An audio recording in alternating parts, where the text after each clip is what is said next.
Bonjour à tous. Dans cette vidéo, je vais vous présenter un processus un peu plus complexe que dans mes précédentes vidéos.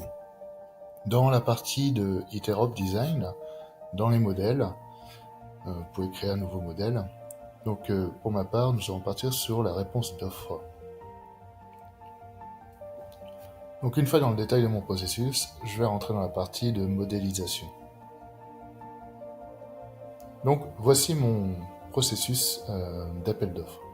L'intérêt dans Interop, c'est de pouvoir modeler un processus sur des normes de BPMN.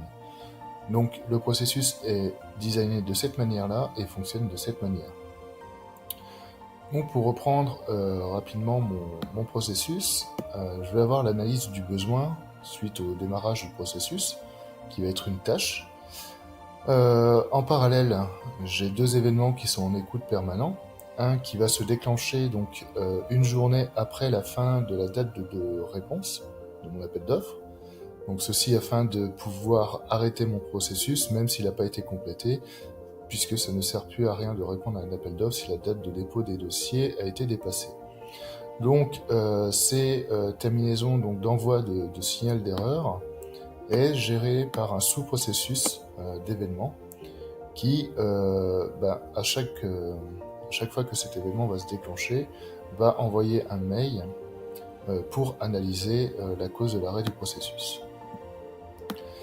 Le deuxième événement qui est en écoute permanente, ça va être la fin du processus. Donc partout dans le reste de mon design, j'ai pu déposer un signal d'envoi d'arrêt. Ce signal-là va être déclenché et je vais envoyer un mail comme quoi on a terminé le processus, quelle que soit la sortie du processus. En parallèle, sur mes tâches, donc la tâche d'analyse des besoins, la tâche de construction de la réponse ou la tâche permettant d'effectuer le chiffrage, j'ai positionné des événements de bordure non bloquantes permettant de faire des relances pour la personne à qui a été affectée la tâche pour la terminer. Donc voilà, donc une fois l'analyse des besoins, au moment de valider ce formulaire, si je coche l'élément ne pas répondre au projet, qui est dans mon formulaire, je vais arrêter le processus. Dans le cas contraire, je continue mon processus, je vais paralyser deux tâches qui va être la construction de la réponse, donc vraiment la proposition commerciale, et en parallèle le chiffrage proprement dit du projet pour la réponse. Toujours avec mes éléments de relance qui sont définis tous les 2 jours. Donc au bout de 2 jours, le mail de relance part. Et ceci, donc en indiquant -1, ça sera tous les 2 jours tant que la tâche ne sera pas finie. Il est possible de paramétrer le nombre de relances que vous souhaitez faire derrière. Donc une fois que la construction a validé sa tâche et que l'équipe de chiffrage a chiffré le projet, on va pouvoir générer un PDF. Alors dans Interop, le PDF va être généré à partir de HTML. Donc on va construire le HTML de manière assez simple et derrière générer un PDF.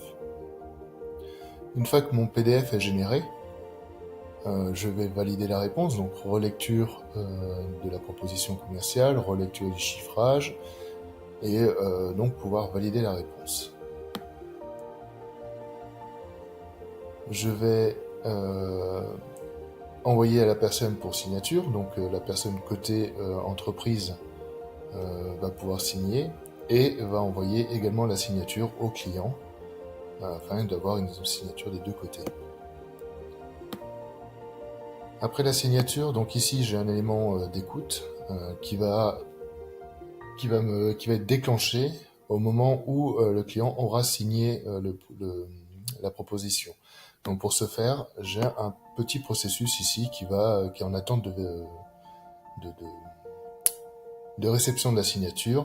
Et une fois que la signature a été reçue, on va émettre un signal et notre processus principal va pouvoir continuer. Continuer en quoi? Notification de refus, donc le client n'a pas souhaité signer la proposition, ou le client a signé la proposition et dans ces cas-là, on sauvegarde le document et on termine notre processus. Voilà pour cette présentation. Donc, les processus dans Interop ou dans tout autre outil de BPM, mais notamment dans Interop, ne sont pas juste des petits processus comme vous avez pu voir dans mes anciennes vidéos. On peut avoir des processus un peu plus compliqués, donc celui-ci, il est, on va dire, moyen. Je vous présenterai d'autres processus bien plus compliqués afin de répondre à la majorité de vos problématiques de dématérialisation des processus dans vos entreprises. Je vous remercie de m'avoir écouté, je vous souhaite une bonne journée.